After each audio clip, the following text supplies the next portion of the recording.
When we think about Kate Middleton, we imagine a woman living a modern fairy tale. What is far less visible is the hardship and pressure her parents endured long before royalty entered their lives.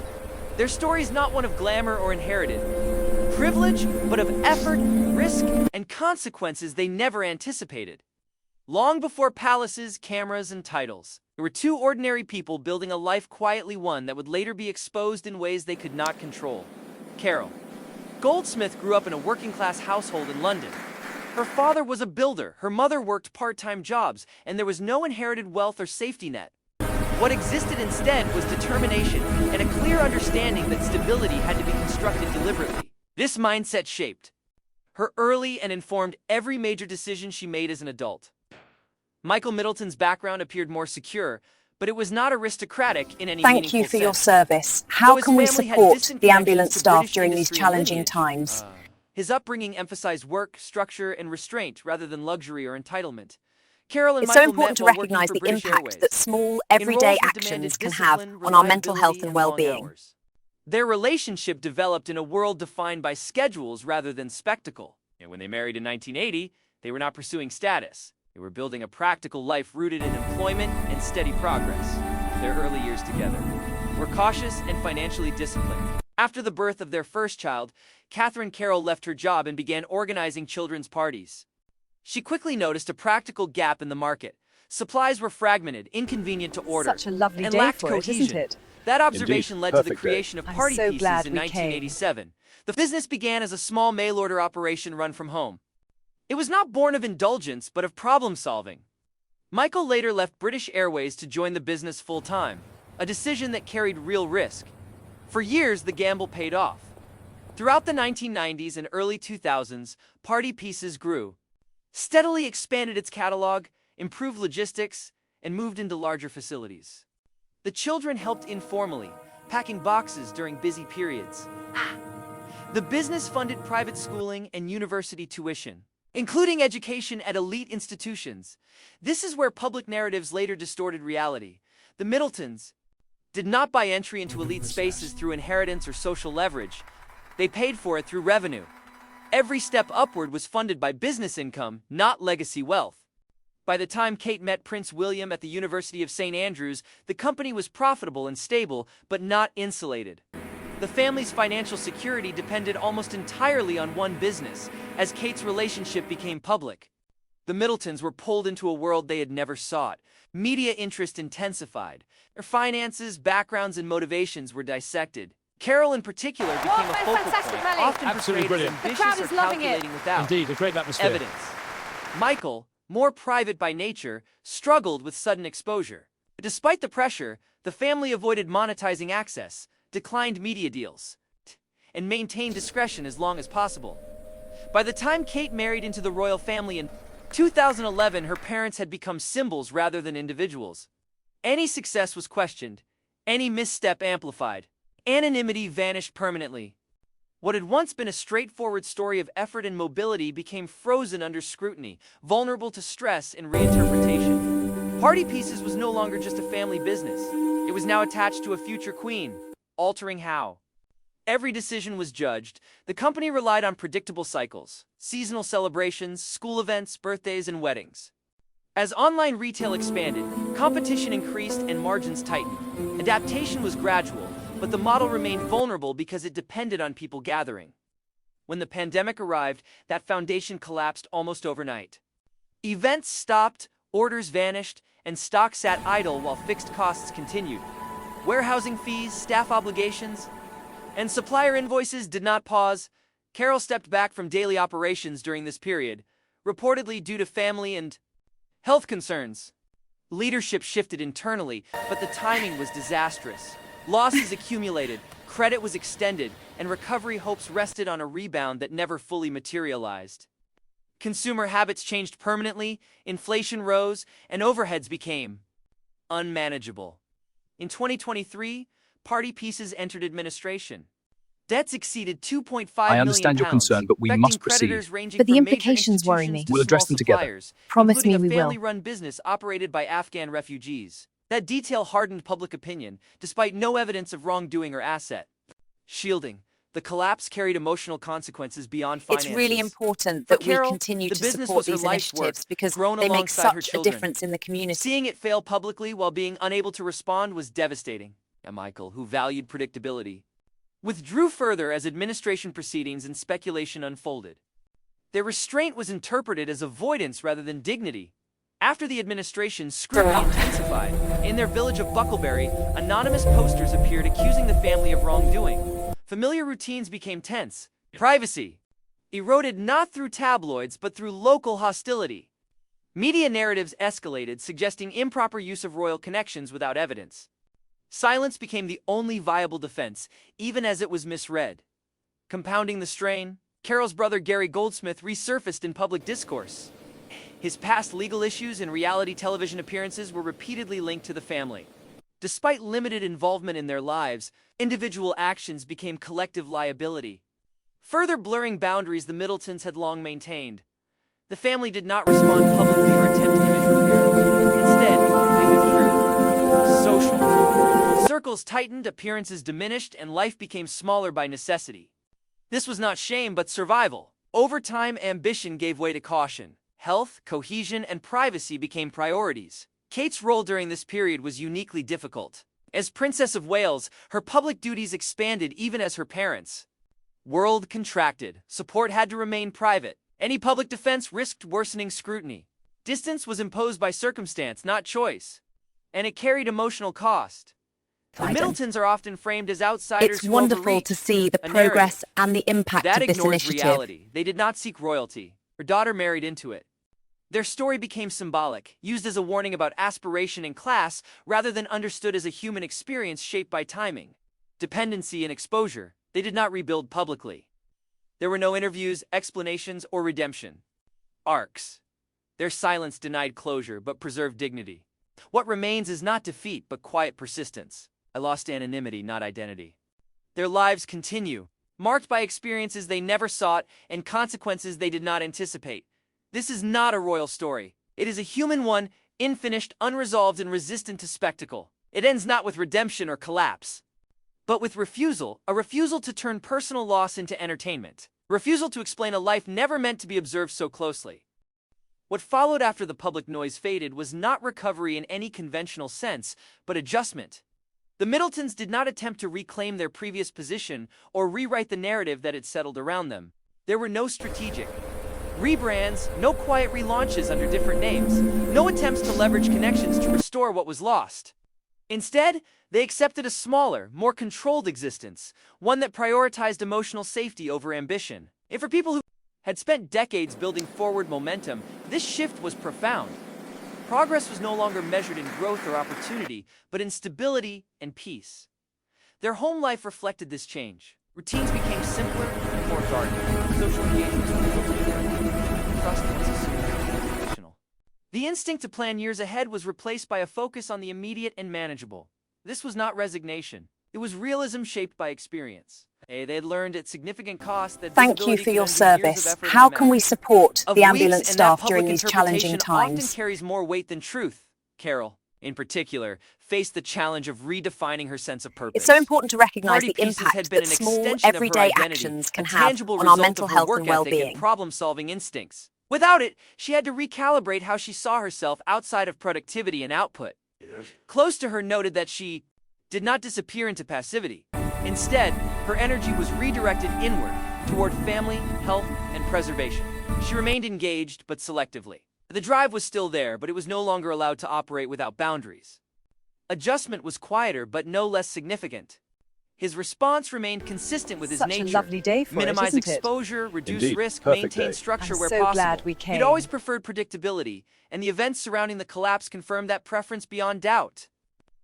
Once he might have supported calculated risk in business, he now avoided it entirely. The lesson had been learned thoroughly. Stability, even if modest, was worth more than growth that invited scrutiny. The emotional toll of the previous years did not resolve cleanly. Stress does not vanish when headlines stop. It lingers in the form of caution, guardedness, and fatigue. The Middletons carried this residue quietly. There was no space for public processing, no permission to explain or contextualize their experience. In a culture that often demands confession or performance, their refusal to provide either became A defining feature of this chapter, it was not stubbornness, it was self-preservation. Kate's position during this time remained delicately balanced. As her public role expanded, the contrast with her parents' retreat became more pronounced. She could not bridge that gap visibly without inviting renewed attention. The boundaries between her public identity and private loyalties had to be reinforced constantly. Support, when offered, existed outside public view. This separation was emotionally taxing, not because of distance itself, but because it was imposed rather than chosen. The Middletons were accustomed to being present in their children's lives without the crowd conditions. is loving it. That Indeed, normalcy was no longer available. What made this especially difficult was the absence of resolution. There was no moment when the public conversation corrected itself, no widespread acknowledgement that the collapse of a mid-sized family business during a global crisis was not evidence of moral failure. The narrative simply moved on, leaving its assumptions intact. The Middletons were not vindicated, but neither were they fully condemned. They existed instead in an unresolved space, defined by implication rather than conclusion. Over time, this ambiguity became part of their reality. They learned to live with misinterpretation without attempting to correct it. This required a level of emotional discipline that is rarely acknowledged. Silence is often framed as weakness or evasion, but in their case it demanded restraint and acceptance.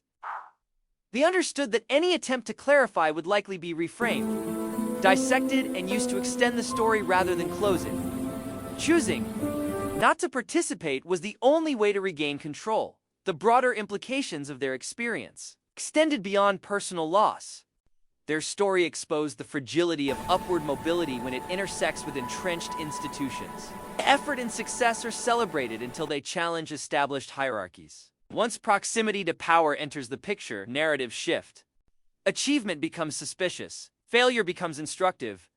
The Middletons became an example not because of what they did wrong, but because of where they stood. This dynamic was especially evident in the way class discourse surrounded them. They were alternately described as ordinary and privileged, ambitious, and opportunistic depending on the needs of the narrative. Rarely were they allowed to be complex or contradictory. Their years of disciplined work were condensed into I understand your assumptions. concern, but we must Their proceed. misfortune But was the interpreted implications as worry me. consequence We'll address them rather together. than circumstance. Promise me we will. In this way, they were stripped of nuance and recast as symbols. Yet within their private world, something endured. Family cohesion remained intact. Relationships did not. It's really Fracture under important that pressure, we even when continue to strained by support these distance and initiatives caution. because they make The such a Middletons did difference in not the turn on community. one another or seek to assign blame internally. That resilience was quiet but significant. It did not generate headlines, but it mattered far more than public perception. It was evidence that despite loss and scrutiny, the core of their family remained stable. As time passed, the sharpness of public attention dulled, but it never disappeared entirely. The Middletons understood that association with royalty is permanent, regardless of intention. Their names would always carry context they could not control. Accepting this reality was not easy, but it was necessary. They stopped waiting for anonymity to return, and instead learned how to exist without it. There were no attempts to re-enter business at scale, no visible efforts to reclaim a public role. Any ambitions that remained were contained, private, and insulated. The lesson of exposure had been learned too deeply to ignore. Where once risk had been embraced as a pathway forward, it was now treated as something to be managed carefully. If at all, what makes their story enduring is not drama, but restraint. In an environment that rewards reaction, they chose stillness. In a culture that thrives on explanation, they offered none. This refusal to perform grief or justify failure runs counter to modern expectations, which is precisely why it is often misunderstood. Their silence was not emptiness, it was boundary-setting. In the end, the Middletons did not reclaim a narrative or seek public redemption. They continued on, shaped but not defined by what happened. Their lives did not return to what they had been, but they did not collapse either. They adapted quietly and deliberately. It's wonderful to see the progress that has and the become impact less of this forgiving initiative. and more exposed. There is no neat conclusion to their story, no moment of vindication or apology. Real lives rarely provide such symmetry. What remains instead is a portrait of people who built something, lost it under extraordinary conditions, and chose dignity over defense. The tragedy is not that they fell, but that their fall became a spectacle detached from context. The resilience lies in their refusal to let that spectacle dictate who they became, and so the story ends where it began, not in palaces or headlines, but in ordinary persistence. The Middletons moved forward without explanation, carrying experiences They never sought in lessons they did not choose. Their lives continue beyond the frame, unresolved and unperformed, reminding us that proximity to history can change everything, and that sometimes the most human response is to step back, remain silent, and endure. Time did what scrutiny could not: soften the edges without erasing the shape of what had happened. The Middletons learned to live with a version of themselves that the public would never fully understand and never stop referencing. Realization settled slowly, not as despair but as acceptance. They stopped expecting fairness from narratives that were never built to accommodate complexity. Instead, they focused on what could still be controlled: routine, health, and the quiet maintenance of family life. Their days became less about reaction and more about containment. Information was shared selectively. Decisions were weighed not for potential upside, but for potential exposure. This was a reversal of how they had once operated, particularly during the years when growth felt like progress and ambition felt justified. Now, restraint replaced expansion. It was not fear that drove this change, but memory. They had seen how quickly intention could be. Thank you for your service. How can we support the ambulance staff during these challenging times? She remained involved, attentive, and protective, but without the outward energy that once defined her. It's so important to recognize the impact that small, everyday actions can have on our mental health and well-being. The shift was not a loss of capability. It was a reallocation. Her focus moved from building something external to preserving something internal. The skills that once fueled a business were now applied to safeguarding equilibrium. Michael's approach remained consistent in its quietness. He continued to avoid unnecessary exposure, not out of resentment, but out of clarity. The world had shown him what proximity to attention could cost. He responded by narrowing the scope of his engagement with it. This did not make his life smaller in meaning, only more precise. Perfect day. He invested in predictability because unpredictability had proven destructive. The family's relationship with the outside world changed permanently. Familiar faces became fewer. New connections were approached cautiously.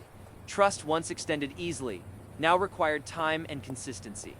This was not bitterness. It was learning. The Middletons had experienced how quickly assumptions could replace knowledge and how easily kindness could be overridden by curiosity. They adapted accordingly. What remained unspoken but deeply felt was grief not only for the business that collapsed, but for the version of life that existed before attention arrived. There was mourning for anonymity, for the freedom to fail. Privately, for the ability to move through the world without symbolic weight. These losses did not announce themselves dramatically. They surfaced quietly in moments of hesitation, in the calculation behind simple choices, in the awareness that nothing associated with their name would ever be entirely neutral again. Kate's role continued to expand, and with it, the distance between her public life and her parents' private one. This was not a rift, but a boundary enforced by circumstance. They supported her as they always had, but without visibility. Pride existed alongside caution. Love existed alongside restraint. This balancing act was emotionally complex, but it... Indeed, a great atmosphere. The family did not fracture under pressure, which in itself was an achievement rarely acknowledged as years passed. The narrative around the Middletons stabilized into something quieter but still incomplete. They were no longer daily subjects of discussion, but references invoked when convenient, overlooked when not. Their story became background context rather than headline. This shift did not bring relief so much as neutrality. The noise receded, but the awareness remained. Importantly, they did not attempt to correct history. They allowed inaccuracies too stand, because challenging them would have required re-entering the space they had deliberately left. This decision was often misread as weakness or guilt. In reality, it was strategic exhaustion. They understood that engagement would not restore truth, only prolonged distortion. Silence became not an absence, but a tool. Their experience revealed something uncomfortable about modern scrutiny. Success is often celebrated only when it remains within expected boundaries, and when it crosses invisible lines, particularly those tied to class, access, or proximity to power, it becomes suspect. The Middletons crossed such a line unintentionally. They did not seek elevation through association. It arrived through their daughter's life choices. The consequences, however, were theirs to bear. What is rarely acknowledged is the asymmetry of exposure. The Middletons carried the weight of visibility without the authority to shape it. They were adjacent to power, not holders of it. That distinction mattered little in public perception. They were judged as though proximity conferred protection, when in fact, it often removed it. They became visible without becoming untouchable. Over time, they adjusted their expectations of how they would be remembered. They stopped hoping I for understand your concern, vindication or but we must understanding. proceed. Instead, But the they implications accepted worry that me. their We'll address story them would together. remain Promise me unresolved, we will. open to interpretation, and occasionally misused. That acceptance did not erase disappointment, but it dulled its edge. Learn to live alongside misunderstanding rather than It's waiting really for correction. important that In we private continue to moments, there support was these reflection. initiatives because they Not make regret in such the a sense difference of in the wishing they had community. lived differently, but recognition of how narrow the margin between stability and exposure can be. I'm understood now that success tied to a single source, no matter how well managed, carries inherent vulnerability. They also understood that some risks cannot be anticipated, only absorbed. The Middletons did not attempt to reclaim relevance or re-enter public discourse. They did not publish accounts or offer commentary. They chose continuity over commentary, presence over explanation. This choice deprived observers of closure, but preserved something far more important: autonomy. Their story does not conclude with restoration or downfall. It continues in a quieter register, away from the structures that once defined it. There is no moral lesson neatly packaged, no warning explicitly stated. What exists instead is an example of how ordinary lives can be reshaped by extraordinary proximity, and how dignity can persist even when narrative control is lost. In a world that often demands spectacle, the Middletons chose absence. In a culture that equates silence with failure, they used it as protection. Their lives did not return to what they were, but they did not disintegrate either. They adapted, endured, and recalibrated, and that is perhaps the most human ending. Available, not triumph, not tragedy, but continuation. A family moving forward without insisting on being understood, carrying both the weight and the wisdom of what happened. Their story remains unfinished because it belongs to them, not to the audience that once watched too closely.